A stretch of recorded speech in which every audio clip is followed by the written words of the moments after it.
करोगे याद तो हर बात याद आएगी। करोगे याद तो हर बात याद आएगी। गुजरते वक्त की हर मौज ठहर जाएगी।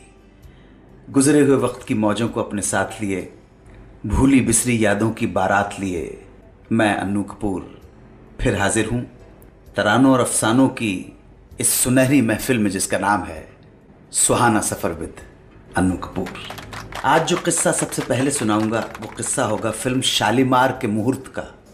किन दो हीरोइंस की वजह से ये मुहूर्त हो गया 3 घंटे से भी ज़्यादा लेट। आज का दूसरा किस्सा होगा राज कपूर की फिल्म सत्यम शिवम सुंदरम का किस्सा। राज कपूर लेना चाहते थे राजेश खन्ना को। इस फिल्म में हीरो राजेश खन्ना भी तैयार थे, लेकिन फिर किसने किया विरोध और किनके दबाव के कारण राजेश खन्ना हो गए आउट सत्यम शिवम सुंदरम से। राज कपूर के बाद तीसरा किस्सा होगा शक्ति कपूर का। कैसे एक कार एक्सीडेंट बन गया शक्ति कपूर के करियर का टर्निंग पॉइंट। इसके अलावा आज कमाल अमरोही और निदा फाजली से जुड़ी एक मज़ेदार घटना भी आपको सुनाऊंगा। तो जनाब पेश खिदमत है सुहाना सफ़र विद अन्नू कपूर का पहला किस्सा। ये किस्सा है फिल्म शालीमार के मुहूर्त का। शालीमार 1978 में रिलीज़ हुई थी और बहुत चर्चा में रही, काफ़ी सुर्खियों में रही थी। इस फिल्म के सुर्खियों में रहने की वजह थी कि ये एक इंटरनेशनल फिल्म थी, इंडो अमेरिकन प्रोजेक्ट था जो हिंदी के साथ इंग्लिश में भी बन रहा था। इस फिल्म में बॉलीवुड और हॉलीवुड के बड़े बड़े सितारे काम कर रहे थे। बॉलीवुड से थे धर्मेंद्र, जीनत अमान, शम्मी कपूर, ओपी रलन वगैरह, और हॉलीवुड से थे Rex Harrison, Sylvia Miles, John Saxon वगैरह। कृष्णा शाह जो कि हॉलीवुड में फिल्में प्रोड्यूस किया करते थे, वो इस फिल्म के प्रोड्यूसर डायरेक्टर थे। फिल्म का निर्माण बड़े भव्य पैमाने पर किया जा रहा था। यहाँ तक कि फिल्म के मुहूर्त में शामिल होने के लिए हॉलीवुड की पॉपुलर हीरोइन जीना लोलोब्रिजिदा को आमंत्रित किया गया था। जीना लोलोब्रिजिदा ने ट्रेपीज कम सितंबर जैसी मशहूर फिल्मों में काम किया था। ये मुहूर्त हुआ था 7 अप्रैल 1977 को बम्बई के टर्फ क्लब में। हॉलीवुड के साथ साथ बॉलीवुड के भी बड़े बड़े सितारे इस मुहूर्त को अटेंड करने पहुंचे थे। अब इस मुहूर्त में एक अजीब वाकया हो गया। हुआ ये कि फिल्म की हीरोइन जीनत अमान को लगा कि वो सबसे लेट पहुंचेंगी ताकि उनकी इम्पोर्टेंस बनी रहे, और उधर फिल्म की एग्जीक्यूटिव प्रोड्यूसर रानी सिंह को ये लगा कि वो जीना लोलोब्रिजिदा को इस मुहूर्त के लिए स्पेशली हॉलीवुड से लेकर आई हैं और उन्हें सबसे आखिर में ले जाएंगी ताकि इंडिया के सारे स्टार्स उन्हें वेलकम करने के लिए वहाँ मौजूद हों। अब जीनत अमान और रानी सिंह के चक्कर में इस मुहूर्त का अंजाम क्या हुआ, गौर से सुनिएगा। मुहूर्त का समय शाम 7 बजे। कैमरा ऑन करना था दिलीप कुमार को।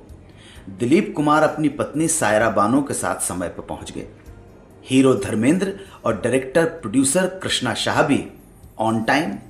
तमाम मेहमान, मीडिया के लोग सब के सब ऑन टाइम पहुंच चुके थे, लेकिन फिल्म की हीरोइन जीनत अमान और चीफ गेस्ट जीना लोलोब्रिजिदा का दूर दूर तक पता नहीं था। इधर मुहूर्त शॉट का वक्त समय निकला जा रहा था। सब लोग परेशान होने लगे। करें तो क्या करें, बेवजह हो रही देरी से सारे मेहमान भी बहुत परेशान थे। जिस मुहूर्त को 7 बजे हो जाना चाहिए था वहां रात के 10 बज गए, मगर ना तो जीनत पहुंची और ना ही जीना लोलोब्रिजिदा। दोनों की दोनों अपने होटल में ये इंतजार कर रही थी कि जैसे ही दूसरे के पहुंचने की खबर मिले उसके बाद ही वो निकले। मुहूर्त में हो रही इस देरी को देखते हुए दिलीप कुमार, जिन्हें कैमरा ऑन करना था, वो अपनी पत्नी सायरा को वहां से लेकर निकल लिए। उनके चले जाने के बाद कृष्णा शाह ने रानी को फोन लगाकर गुस्से से कहा कि वो तुरंत जीना को लेकर पहुंचे। कृष्णा शाह के फोन के बाद रानी जीना को लेकर टर्फ क्लब पहुंच गई। वहां पहुंचते ही सारा मीडिया जीना पर टूट पड़ा। फ्लैश चमचमाने लगे। हर कोई उनका जबरदस्त गर्मजोशी से स्वागत कर रहा था। अब जनाब, जीना के पहुंचने की खबर जब जीनत को पता चली तो वो भी मुहूर्त के लिए निकल पड़ी और जीना के पहुंचने के 10 मिनट बाद ही जीनत अमान की एंट्री भी हो गई। उनके एंटर होते ही सारे मीडिया का अटेंशन उनकी तरफ हो गया। जीनत के फोटोग्राफ्स खींचने लगे। उन्हें ऐसा ट्रीटमेंट मिला जैसे सबसे इंपॉर्टेंट पर्सन जीनत अमान ही हो। तो साहब, उसके बाद जीना ने क्लैप दिया, डायरेक्टर कृष्णा शाह ने एक्शन और धर्मेंद्र और जीनत ने डायलॉग बोले और फाइनली हो गया शालीमार फिल्म का मुहूर्त। इस घटना के कुछ वक्त बाद जब फिल्म जर्नलिस्ट बनी रूबेन ने जीनत से पूछा कि क्या तुमने अपना कोई जासूस वहां रखा हुआ था जो तुमको खबर देता रहा और उसके बाद ही तुम वहां पहुंची, तो जीनत जवाब में सिर्फ मुस्कुरा दी। मगर जीनत अमान की मुस्कुराहट से साफ जाहिर था कि ये सारा मामला दोनों हीरोइंस के बीच एक अनकहे कंपटीशन का नतीजा था जिसमें जीनत अमान हारना नहीं चाहती थी। शालीमार अपने ज़माने की बहुत बड़ी फिल्म थी और जितनी बड़ी फिल्म थी उतनी ही बड़ी फ्लॉप भी साबित हुई। फिल्म के फ्लॉप होने का क्या कारण था फिर कभी बताऊंगा।